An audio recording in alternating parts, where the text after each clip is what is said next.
దేవునికి మహిమ కలుగును గాక. మన ప్రభు అయిన యేసుక్రీస్తు నామంలో యేసయ్య మినిస్ట్రీస్ తరపున మీ అందరికీ హృదయపూర్వకమైన వందనాలు తెలియచేస్తా ఉన్నాం. ప్రార్థన చేసుకుందాం. దేవుని వాక్యం కొరకు. మహాగణుడా, మహోన్నతుడా, పరిశుద్ధుడా, ప్రేమగల తండ్రి, కృపా సత్య సంపూర్ణుడా, నీకు వందనాలు తెలియచేస్తూ ఉన్నాం. నిన్న నేడు నిరంతరం మారని వాడువు, మార్పు లేని దేవుడు నాయనా. నువ్వు మమ్మల్ని సృజించిన దేవుడు, మమ్మల్ని ఏర్పాటు చేసిన దేవుడు, వందనాలు చెల్లిస్తూ ఉన్నాము తండ్రి. మరొకసారి ఈ దినమున నీ పాద సన్నిధికి రావడానికి మీరు కృప చూపినందుకు స్తోత్రాలు చెల్లిస్తూ ఉన్నాం నాయనా.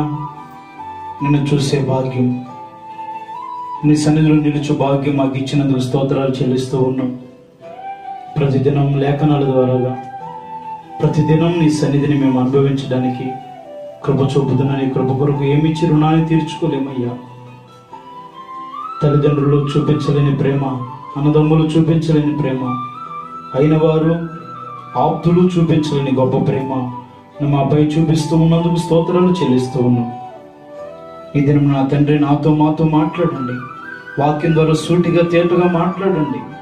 నీ వాక్యము జీవింప చేయగలిగినది, నీ వాక్యము బ్రతికించగలిగినది, నీ వాక్యం మాలో నాయన కార్యసిద్ధిని కలుగు చేయగలిగినది, నీ రాకడకు సిద్ధపాటు కలుగు చేయగలిగినది. అటు విలువైన వాక్కుల చేత మీరు మాతో మాట్లాడండి. నిలబడుచున్న నేను అయోగ్యుని, అల్పుణ్ణి, ఎన్నిక లేని వాడిని. మీరే నీ సిలువు చట్టును మరుగుపరిచి నీ నామానికి మహిమ తెచ్చుకోమని, మా ద్వారాగా కాక మీ ద్వారా ప్రజలతో మీరు మాట్లాడి మహిమ పొందమని యేసు నామములో అడుగుచున్నాము తండ్రి. ఆమేన్, ఆమేన్. Praise the lord. ఈ రోజున మన ధ్యానాంశమై సహవాసం అనే మాట మీద మనం దేవుని వాక్యాన్ని నేర్చుకుందాం. ఈ రోజున లోకంలో అనేక సహవాసాలు ఉన్నాయి. టిక్ టాక్ సహవాసాలు ఎక్కువైపోతూ ఉన్నవి. రోజులు మారినవి కనుక మోసం కలిగిన సహవాసం, దొంగల సహవాసం, వ్యభిచారుల సహవాసం, కోడి పందాల సహవాసం, చెట్ల పేకల సహవాసం, ఇలాగ రకరకాల సహవాసాలు లోకంలో కనబడుతూ ఉన్నవి. అయితే దేవుని వాక్యం ఈ రోజున ఏ సహవాసము చేయాలి, ఏ సహవాసము చేస్తే మంచిది అన్నదాన్ని మనకు నేర్పుతుంది. మనం వాక్యంలో నుంచి మనం ఏ సహవాసము కలిగి ఉంటే పరలోక రాజ్యానికి, దేవునికి ఇష్టలుగా బ్రతుకుతామో బైబిల్లో చూసుకుందాం. పూర్వకాలంలో ఈ సహవాసాన్ని ఆదికాండం నుంచి ప్రకటన గ్రంథం, ఆదికాండం నుంచి మలాకి వరకు హెబ్రోన్ అని పిలిచేవారు. పితృడైన అబ్రహాం కాలంలో మమ్రే దగ్గర సింధూర వృక్షం క్రింద కూర్చున్నాడు ఆయన. అక్కడ మమ్రే అనే మాట రాయబడి ఉన్నది. దానికి హెబ్రోను అనే మాటకు అర్థం. తర్వాత దానిని కిర్యాత్ అర్బా అన్నారు. కిర్యాత్ అనే ఒక ఊరిలో అర్బా అనే ఒక రాజు పరిపాలన చేస్తూ ఉండేవాడు. ఆయన ఏలుబడి కాలంలో ఆ ప్రాంతం అంతా నెమ్మదిగా, శాంతముగా ఉన్నదని బైబిల్ చెప్తుంది. కనుక మనం ఆలోచించండి, హెబ్రోను అని అంటే సహవాసం. క్రొత్త నిబంధనలో మాట రాయబడింది, మనం చాలా చోట్ల చూస్తాం. కనుక ఈ రోజున మనం ఎవరితో సహవాసం చేయాలి అన్నప్పుడు మనం మూలవాక్యం చదువుకుందాం. కొరింథీయులకు రాసిన మొదటి పత్రిక 1వ అధ్యాయము 9వ వాక్యం. మన ప్రభు అయిన యేసుక్రీస్తు అను తన కుమారుని సహవాసమునకు మిమ్మల్ని పిలిచిన దేవుడు నమ్మదగిన దేవుడు. అంటే మనల్ని ఆయన సహవాసంలోనికి పిలుచుకున్నాడు. తన కుమారుని సహవాసంలోనికి మనం పిలుచుకొని ఉన్నాడు. ఆయన నమ్మదగిన దేవుడు.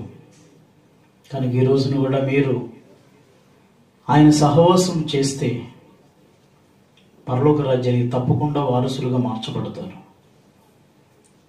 ఎవరు సహవాసం చేయిస్తే మన జీవితాల్లో మేలు కలుగుతుంది.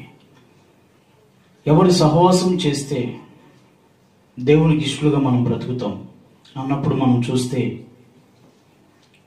మొదటి యోహాను పత్రికలోనే 1వ అధ్యాయము 3వ వాక్యం,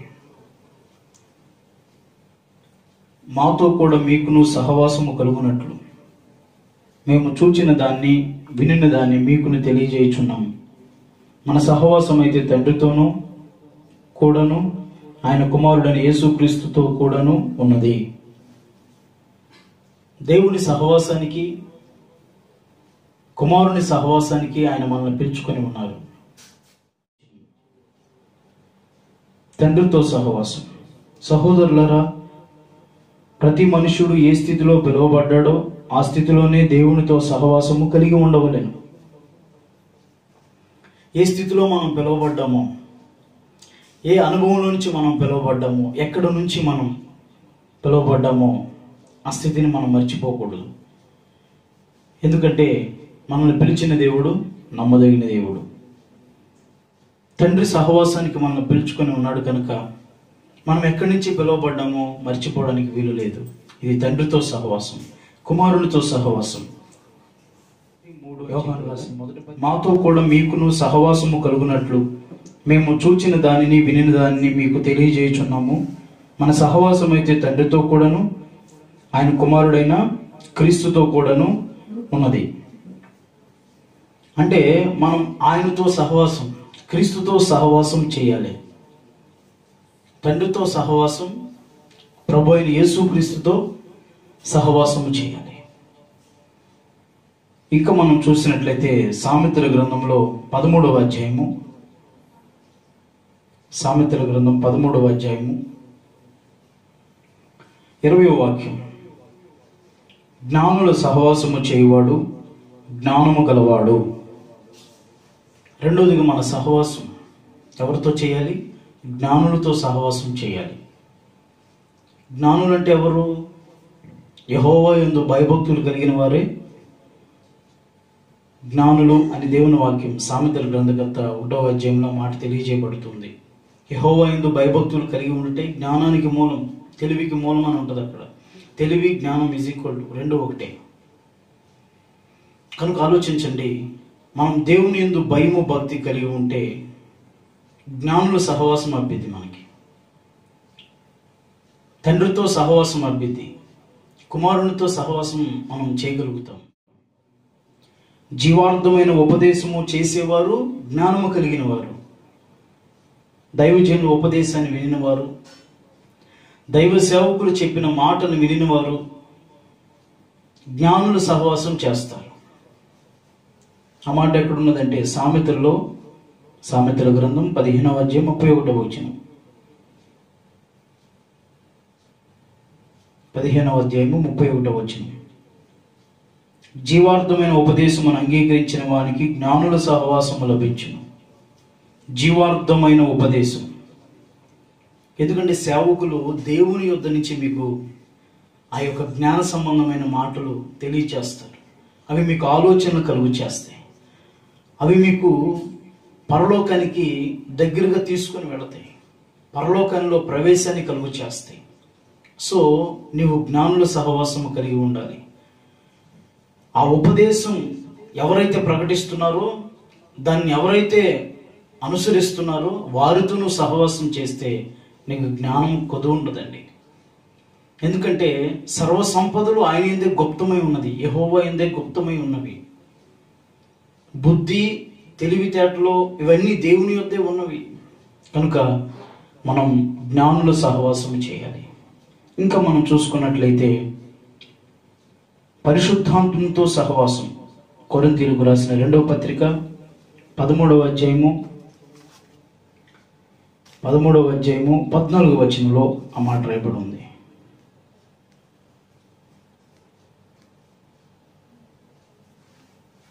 ప్రభు అయిన యేసు కృపయు దేవుని ప్రేమయు పరిశుద్ధాత్మను సహవాసం మీ అందరికీ తోడే ఉండునుగాక. పరిశుద్ధాత్మని సహవాసం ఎందుకన్నప్పుడు మనం చూస్తే తోడుగా ఉంటుంది ఆ సహవాసం. ఆ సహవాసం మనల్ని దేవునికి సమీపస్తులుగా మారుస్తుంది, కుమారునికి సమీపస్తులుగా మారుస్తుంది. తండ్రి వెళ్ళి కుమారుని పంపిస్తే కుమారుడు వెళ్ళి పరిశుద్ధాత్మను మన కొరకు ఈ లోకానికి పంపించినట్లుగా మనం చూస్తున్నాం. కనుక నీవు పరిశుద్ధాత్మునితో సహవాసం చేయాలి. ఎందుకంటే ఆత్మ లేనివాడు నావాడు కాదు. కనుక మనం ఆత్మను అనుసరించిన వారమై సంఘములో పరిశుద్ధాత్మ ఉన్నదా లేదని గమనించి, సేవకులు పరిశుద్ధాత్మను కలిగి ఉన్నారా లేదని గమనించి, పరిశుద్ధుల సంఘములో మనం ఏకమై ఆ పరిశుద్ధాత్మను అనుభవిస్తూ పరలోక రాజ్యానికి చేరవలసిన వారమై ఉన్నాం. అన్య భాషలు మాట్లాడుతూ దేవుణ్ణి గణపరచవలసిన వారమై ఉన్నాం. పరిశుద్ధాత్మ చేత నడిపించబడవలసిన వారమై ఉన్నాం. దేవుణ్ణి దూషిస్తే వారికి దేవుడు అంగీకారం, క్షమాపణ దొరుకుతుంది. పరిశుద్ధాత్మను దూషిస్తే వారికి క్షమాపణ దొరకదు. కనుక పరిశుద్ధాత్మకి అంత ప్రాముఖ్యత ఉన్నది. ఇప్పుడు మనం ఉన్న కాలం కృపాకాలం, పరిశుద్ధాత్ముడు ఏలుబడి కాలంలో ఉన్నాం. దయచేసి నా మాటలు ఆలకించండి. కనుక ఆయన ఏలుబడి కాలంలో మనం ఉన్నాం కనుక పరిశుద్ధాత్ముని సహవాసంలో నిలిచి ఉన్నాం. దేవునితో, కుమారునితో, పరిశుద్ధాత్మునితో, జ్ఞానులతో మనం సహవాసము చేయాలని. ఇంకా ఎవరితో సహవాసం చేయాలని ఉందంటే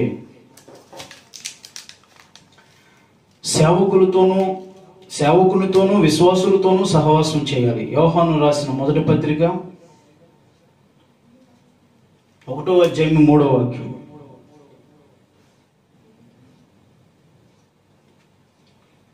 మాతో కూడా మీకు సహవాసము కలుగునట్లు సేవకునితో సహవాసము కలిగి ఉండాలి. మనం విశ్వాసులైన వారు సంఘముతో సహవాసము కలిగి ఉండాలి, సేవకునితో సహవాసము కలిగి ఉండాలి. అంతేకాదు పరిశుద్ధాత్మ దేవునితో సహవాసము కలిగి ఉండాలి మనం. మరి మన సహవాసం ఎవరితో?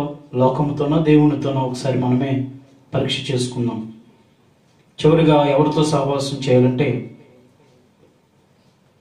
అన్యోన్య సహవాసం చేయాలి. ఎలాంటి సహవాసం? అన్యోన్య సహవాసం. చక్కగా కలిసి మలిసి అన్యోన్య సహవాసం కలిగి ఉండాలి. ఇప్పుడైతే కరోనా వైరస్ వచ్చిందండి, సామాజిక దూరం అని పెట్టి ఉన్నారు, సోషల్ డిస్టెన్స్ అంటారు దాన్ని. అయితే కరోనా వైరస్ పోయిన తర్వాత కూడా మనం ఇంకా సోషల్ డిస్టెన్స్ మెయింటైన్ చేయం కదా. కనుక మనం అన్యోన్య సహవాసం క్రీస్తుతో, తండ్రితో, పరిశుద్ధాత్మునితో, సేవకునితో, సంఘముతో మనం అనేకులతో అన్యోన్య సహవాసము గల వారమై ఉండాలి. 1:7 మొదటి యోహాను పత్రిక 1:7 ఉంది చూడండి అన్నమాట. అయితే ఆయన వెలుగులోనున్న ప్రకారము మనమును వెలుగులో నడిచిన ఎడల మనం అన్యోన్య సహవాసము గలవారమై ఉందుము. అప్పుడు ఆయన కుమారుడిని యేసు రక్తం ప్రతి పాపం నుండి మనం పవిత్రులుగా చేయను. ఈ అన్యోన్య సహవాసము కలిగిన వారికి పాపం అనేది విడిపించబడుతుంది. ఎవరు విడిపిస్తారు అన్నప్పుడు యేసు రక్తం ప్రతి పాపము నుంచి విడిపిస్తుంది. కనుక నువ్వు అన్యోన్య సహవాసం కలిగి ఉండాలి. దేవుడితో ఎలాంటి సహవాసం ఉండాలి? అన్యోన్య సహవాసం. ఒకవేళ స్నేహితుడు మనకు ద్రోహం చేయవచ్చు, అయిన వాళ్ళు, కట్టుకున్నవాళ్ళు, కన్నవాళ్ళు మనల్ని మోసం చేయవచ్చు, కానీ మనం నమ్ముకున్న దేవుడు, ఆయన సహవాసానికి పిలిచిన దేవుడు నమ్మదగిన దేవుడు. కనుక ఆయన ఎప్పటికీ కలలో కూడా ఆయన అన్యాయం చేయడండి మనకి.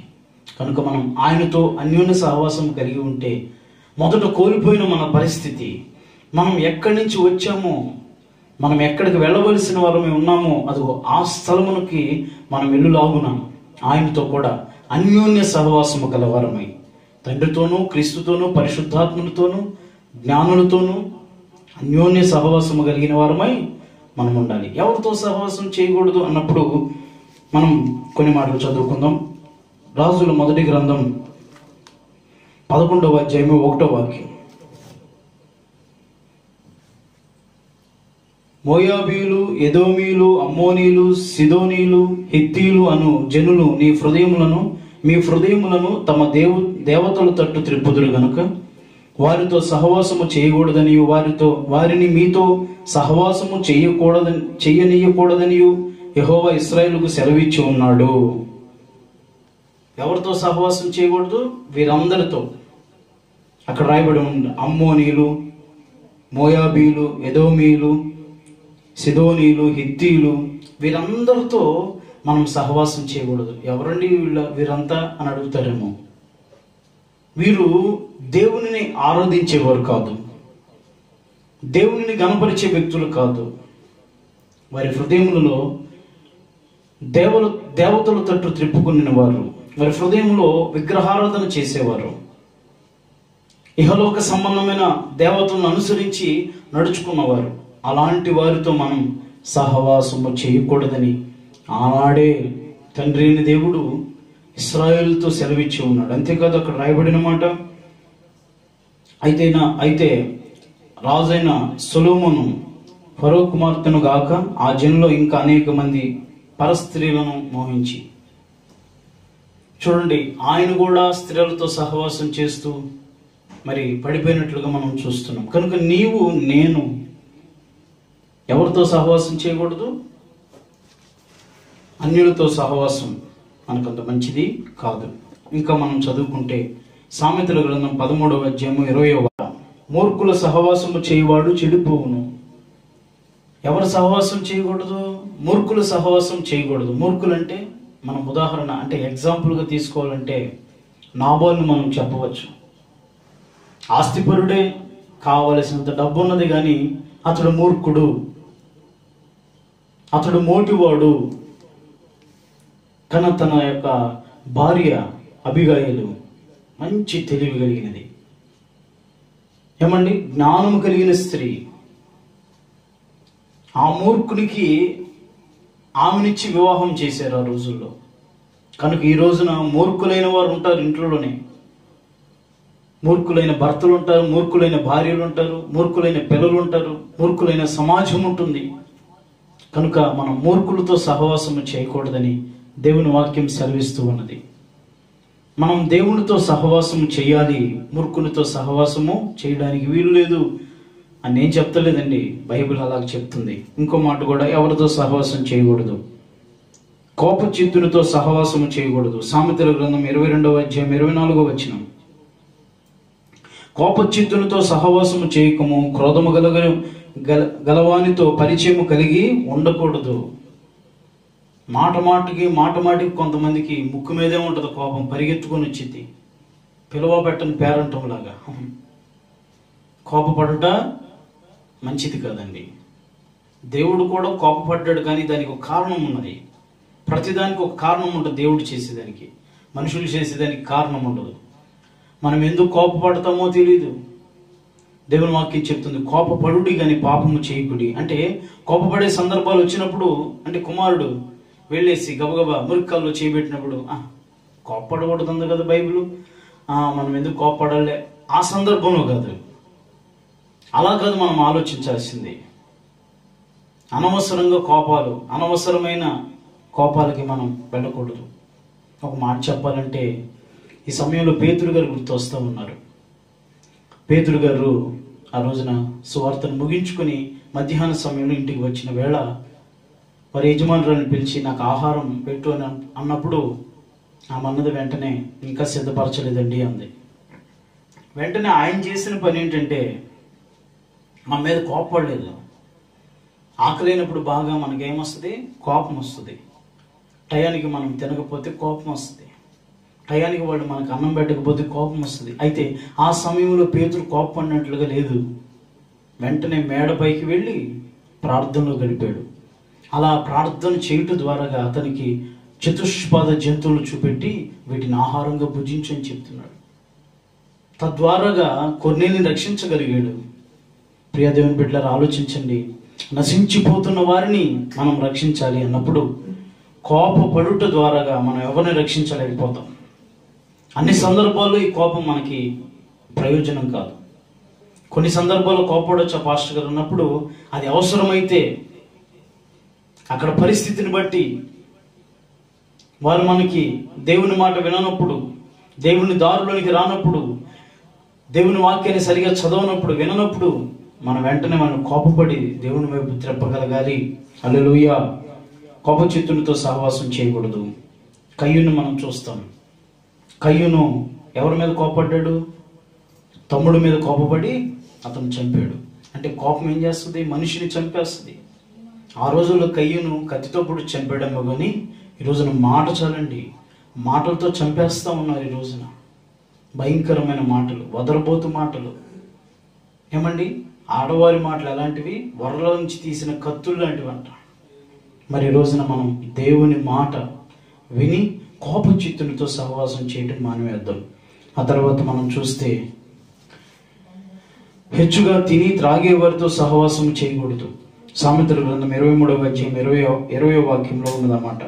సామెతల గ్రంథం 23వ అధ్యాయము 20వ వచనం, ద్రాక్షరసం త్రాగువారితోనైనను మాంసం హెచ్చుగా తినవారితోనైనను సహవాసం చేయకుము. మరి ఇలాంటి వారితో మనం సహవాసం చేయకూడదు. ద్రాక్షరసం అన్నప్పుడు మనం చూస్తే బలారాధనలో ఇచ్చే ద్రాక్షరసం కాదు, వైన్ అంటారు. ఈ సారా, ఈ బ్రాందీ, ఇవన్నీ ఎక్కువగా కొంతమంది ఏమండి కుటుంబాలను పాడు చేసుకుంటా తాగుతూ ఉంటారు. సాయంత్రానికి ఒడి నొప్పులు అని చెప్పి, సాయంత్రానికి మనశ్శాంతి లేదని చెప్పి వాళ్ళు ఎక్కువగా ఇలాంటివి పుచ్చుకుంటూ ఉంటారు, మద్యం సేవిస్తూ ఉంటారు. కనుక మనం వాటికి దూరంగా ఉండాలి, అలాంటి వారికి దూరంగా ఉండాలి. ఏమండి, ఇంకా చెప్పబడుతుంది తినువారితోనూ త్రాగువారితోనూ తినువారితోనూ, అంటే ఎక్కువగా మాంసం తినేవాళ్ళతో అని ఇక్కడ రాయబడి ఉన్నది. తిండిబోతులతో, మనం తిండిబోతులతో సహవాసం చేయడానికి అంత మంచిది కాదు. దేవుడు కూడా అదే చెప్తా ఉన్నాడు. మితముగా తినాలి, మితముగా మాట్లాడాలి, మితము అన్ని సమపాళ్ళలో ఉండాలి. అప్పుడు మనకు ఆరోగ్యం కలుగుతుంది. దేవునికి స్తోత్రం. ఇంకో మాట, దుర్జనులతో సహవాసం చేయకూడదు. 24:1 సామెతల గ్రంథం, దుర్జను చూచి మత్సరపడకము, వాని సహవాసము కోరకము. దుర్జనులతో సహవాసం అంత మంచిది కానే కాదు. ఎందుకంటే అతడు సజ్జనుడు కాదు. అతని యొద్ద మంచి లక్షణాలు ఉండవు. అతని యొద్ద ఎప్పుడు చెడ్డ విషయాలే ఉంటాయి. నోరు తెరిస్తే ఏమండి మంచి విషయాలు మాట్లాడరు కొంతమంది. అక్కడ యాక్సిడెంట్ అయిందంట, ఇక్కడ వీళ్ళు ఇట్లా అయ్యారంట, అక్కడ ఇట్లా అయ్యారంట అని అన్ని చెడ్డ సమాచారాలు మోసుకొస్తూ ఉంటారు, చెడ్డవాటిని మోసుకు వెళ్తూ ఉంటారు. కనుక దుర్జనులతో సహవాసం చేయటం మనకంత మంచిది కాదు. ఎందుకంటే మనం ఆత్మీయులం కనుక, మనం శరీర సంబంధులం కాదు, ఆత్మ సంబంధులం కనుక. ఆత్మ సంబంధులకి శరీర సంబంధులకి పొంతం లేదు కదండి. విశ్వాసకి అవిశ్వాసకి పొంతం లేదు కదా. కనుక మనం ఇదిగో హెచ్చుగా తిండిబోతులతో త్రాగుబోతులతో మనం సహవాసం చేయడం అంత మంచిది కాదు. అయితే వారి కోసం మనం ప్రార్థన చేయడం మంచిది. వారి సహవాసం కంటే కూడా వారి కోసం మనం ప్రార్థన చేయాలి. వారు నశించిపోకుండా, వారి మీద వ్యసన పడకుండా మనం వారి కొరకు ప్రార్థన చేద్దాం. అంతేకాదు తుంట్రుల సహవాసం, 28వ అధ్యాయము 7వ వాక్యం, ఉపదేశం అంగీకరించు కుమారుడు బుద్ధి గలవాడు, తుంట్రుల సహవాసం చేయవాడు తన తండ్రికి అపకీర్తి తెచ్చువాడు. తొంటర పనులు చేస్తూ ఉంటారు కొంతమంది యవనస్తులు. ఈ టిక్ టాక్లు చేస్తూ ఉన్నారు ఈ మధ్య యవనస్తులు ఎక్కువగా. చూడండి, నాకు తెలిసిన ఒక అమ్మాయి మరి ఇలాగ టిక్ టాక్ మోజులో పడిపోయి భర్తను కూడా కాదని ఏమండి వేరొక చోటకి వేరొక అబ్బాయితో మరి అక్రమ సంబంధం ఏర్పాటు చేసుకొని అసలు అక్కడి నుంచి వెళ్ళిపోయింది. ఆలోచించండి, ఇవి ఏంటంటే తొంటర పనులు. నీకు చక్కగా కుటుంబం ఇచ్చినప్పుడు అట్లా కట్టుబడి ఉండక తొంటర పనులు చేస్తా ఈ సెల్ ఫోన్ మోజులో పడిపోయి, టిక్ టాక్ మోజుల్లో పడిపోయి ఈ మధ్య ఏమండి ప్రజలు ఎక్కువగా ఇదిగో ఇట్లాంటివన్నీ మనం చూస్తూ ఉన్నాం. దయచేసి నా మాట వింటున్న వాళ్ళు వేరొకలాగా భావించకుండా వీటికి మనం తొంటర పనులకు మనం దూరంగా ఉండాలి. తొంటర పనులు అంటే చాలా వస్తాయండి, ఇప్పుడు చెప్పడానికి సమయం కాదు. కనుక ఆలోచించండి, తొంటర పనులు వాటికి మనం దూరంగా ఉండాలి. తొంటర వారితో మనం దూరంగా ఉండాలి. ఇంకా చెప్పాలి అని అంటే సామెతల గ్రంథం 31వ అధ్యాయం 3వ వాక్యంలో కూడా, నీ బలములను స్త్రీలకు ఇయ్యకము, రాజులను నశింపచేయు స్త్రీలతో సహవాసము చేయకము. రాజుని నశింపజేసే స్త్రీలు ఉన్నారంట బైబిల్లో. మనం ప్రాముఖ్యంగా నాకు గుర్తొస్తున్న స్త్రీ ఎవరంటే యెజబెలు. సేవకుడిని భయపెట్టేసింది, అనేక మంది ప్రవక్తను చంపించేసింది. సేవకుడు భయపడిపోయాడు, అమ్మో బాబోయ్ నన్నేం చేసిద్దానని ఆయన కూడా భయపడి ఏలియాను దైవజనుని భయపెట్టేసింది యెజబెలు స్త్రీ. చూడండి ప్రియ దేవుని బిడ్డలారా, అలాంటి వారు ఈ రోజున లేకపోలేదు. సేవకుల కుటుంబాన్ని పాడు చేస్తూ ఉన్నారు. దయచేసి నా మాట వినండి, మనం ఇలాంటి వారితో సహవాసం చేయకూడదు. ఎందుకంటే వాళ్ళ సహవాసం మనం ఒకవేళ చేసినట్లయితే తండ్రికి మనం అపకీర్తి తెచ్చేవాళ్ళం అయిపోతాము, దేవుని నామానికి అవమానం తెచ్చేవాళ్ళం అయిపోతాము. మన జీవితంలో తెలియని అధోపాతాలనికి నడిపించబడే భయంకరమైన ప్రమాదం ఉన్నది కనుక మనం రాజులను నశింపచేయి అలాంటి స్త్రీలతో మనం సహవాసం చేయకుండా ఉండటమే మనకు మంచిది. ఇంకా అలాంటి సహవాసం కలిగిన వాళ్ళు మీకు వేరుగా చెప్పవసరం లేదండి, అట్లాంటి వాళ్ళు ఉంటారు. మరి అలాంటి వాడితో మనం సహవాసం చేయడం అంత మంచిది కాదని నేను చెప్తలేదు, బైబిల్ అలా చెప్తుంది. ఇంకా మనం చూసినట్లయితే ధర్మశాస్త్రము చెప్పున్నది అన్యునితో సహవాసము చేయకూడదు. అపోస్తుల కార్యం 10వ అధ్యాయము 28వ వాక్యం అలా చెప్తుంది.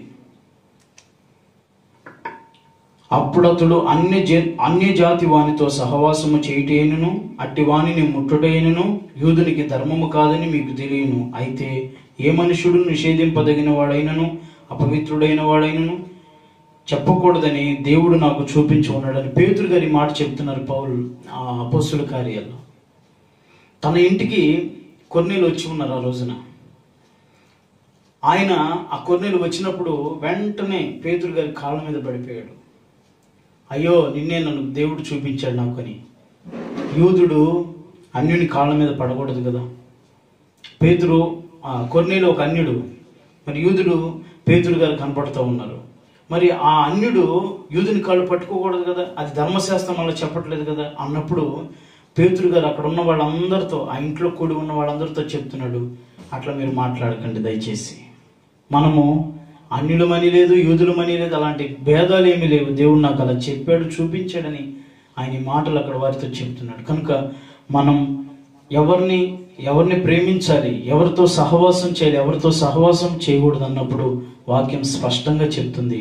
మనం దేవునితో, కుమారునితో, పరిశుద్ధాత్మతో, జ్ఞానులతో ఏమండి అంతేకాదు అన్యోన్య సహవాసము కలిగిన వారమై ఉండాలి. మనం అన్యులతో సహవాసము కానీ, ఇంకక్కడ రాయబడిన మాట అన్యులతో సహవాసము కానీ, మన మూర్ఖులైన వారితో సహవాసము కానీ, కోపచిత్తులతో సహవాసము కానీ, తిని త్రాగే వాళ్ళతో ఎక్కువగా మత్తుకు బానిసైన వాళ్ళతో సహవాసము కానీ, దుర్జనులతో, తొంటరులతో, పరస్త్రీలతో, ఇలాంటి వ్యామోహాలు కలిగిన వారితో మనం సహవాసం చేయడం మనం మంచిది కాదు. అయితే చివరిగా మీకు మాట చెప్తాను. యేసయ్య మినిస్ట్రీస్కి 2020 సంవత్సరంలో దేవుడిచ్చిన వాగ్దానం యోబు గ్రంథం 22వ అధ్యాయం 21వ వాక్యంలో ఇలాగ రాయబడి ఉన్నది. యోబు గ్రంథం 22వ అధ్యాయం 21వ వచనం, ఆయనతో సహవాసము చేసినట్లా నీకు సమాధానము కలుగును. చక్కని వాగ్దానం అండి. ఆయనతో సహవాసం చేస్తే సమాధానం కలిగిద్దంట మనకి. మరితో సమాధానం కలగాలంటే మనం చేయవలసిన సహవాసం చెప్పా, చేయకూడని సహవాసం చెప్పా. మరి మీరు ఆలోచించుకోండి, మీరు నిర్ణయించుకోండి. ఇది ఒక పరీక్ష అనుకోండి. మీరు ఎవరితో సహవాసం చేస్తున్నారో ఒకసారి ఆలోచించండి. ఈ రోజున రక్షించబడిన యవనస్తుల ఇండు కూడా, రక్షణ పొంది కూడా ఈ సినిమా వ్యామోహాల్లో పడిపోయి ఎక్కువగా ఆ సినిమా వాల్ పోస్టర్లలో అవి కూడా ఫోన్లో పెట్టేసేయటం, సేవకులకి భయంకరంగా తయారవుతూ ఉన్నారు. దయచేసి ఆలోచించండి. మనము రక్షించబడ్డాం దేవుని ద్వారాగా. మనం ఎవరో ఒక మనిషి ద్వారా కాదు, దేవుడి ద్వారాగా, ఆయన కృప ద్వారా రక్షించబడ్డాం కనుక మనము ఆయన రాకడకు సిద్ధపరచబడదాం, ఆయనను నిలిచి ఉందాం, ఆయనతో సహవాసం చేద్దాం, సమాధానం కలిగి ఉందాం, మనల్ని మన కుటుంబాన్ని ఆయన రాకడ కొరకు సిద్ధపాటు కలిగి చేసుకుందాం. అలాంటి కృప దేవుడు మనందరికి అనుగ్రహించును గాక. ఆయన కుమారుని సహవాసానికి పిలిచిన దేవుడు నమ్మదగిన దేవుడు. ఆ సంగతి మర్చిపోకండి. ఆయన నమ్మదగిన దేవుడు. ఇదిగో ఈ కరోనా వైరస్ ద్వారాగా బాధపడుతున్న ప్రతి కుటుంబాన్ని దేవుడు నడిపించి, రక్షించి, వారికి స్వస్థతనిచ్చి వారిని ముందుకు నడిపించగలడు. ఆయన గొప్ప దేవుడు కనుక మనం మర్చిపోవడానికి వీల్లేదు. ప్రార్థన చేసుకుందాం. అందరూ తలలు వంచండి, ప్రార్థన చేద్దాం. మహాగణుడా, మహోన్నతుడా, పరిశుద్ధుడా, ప్రేమగల తండ్రి, నీకు వందనాలు చెల్లిస్తున్నాం తండ్రి. ఎంతైనా మీరు నమ్మదగిన దేవుడు అయ్యా. ఈరోజు వరకు సజీవులుగా మమ్మల్ని నిలబెట్టారంటే అది కేవలం నీ కృపే కదయ్యా. నీ సహవాసం మాకెంతో మేలు కలుగు చేస్తుంది. నీ సహవాసం మాకెంతో సమాధానం కలుగు చేస్తుంది. నీ సహవాసం నాయనా మా జీవితాల్లో జ్ఞానాన్ని కలుగు చేస్తుంది. నీతో సహవాసం చేస్తే మేము మా కుటుంబంతో సహవాసం చేయగలుగుతాం, సేవకునితో సహవాసము చేయగలుగుతాం, అంతేకాదు సంఘముతో సహవాసము చేయగలుగుతాం, పరిశుద్ధులతో సహవాసము చేయగలుగుతాం. యేసయ్యా, నీతోనే సహవాసము చేయగలుగుతాం. పరిశుద్ధాత్ముడా, నీతోనే సహవాసము చేయగలుగుతాం. మేము మూర్ఖులతో సహవాసము చేయక, తుంటరి పనులు చేసేవారితో సహవాసము చేయక, అన్యులతో సహవాసము చేయక, మమ్మల్ని పాడు చేసే వాటితో మేము సహవాసము కలిగి ఉండక, నీతో మాత్రమే మేము సహవాసము చేసి నీవిచ్చే సమాధానాన్ని ఎల్లప్పుడూ పొందుకొని నీ రాజ్యం కొరకు రాకుడు కొరకు ఆయత్తపరచబడినట్లుగా మా జీవితాల్లో మేలు చేసి నీ నామాన్ని మహిమ తెచ్చుకోమని ఈ వాక్యం విన్న ప్రతి ఒక్కరిని నీతో సహవాసం చేస్తూ నాయనా నీ ద్వారా సమాధానం అనుభవించే కృపని ప్రతి ఒక్కరికి అనుగ్రహించమని ప్రార్థిస్తూ వేడుకుంటూ నజరేయుడైన యేసు పరిశుద్ధ నామాన్ని ప్రార్థించి వేడుచున్నాము తండ్రి.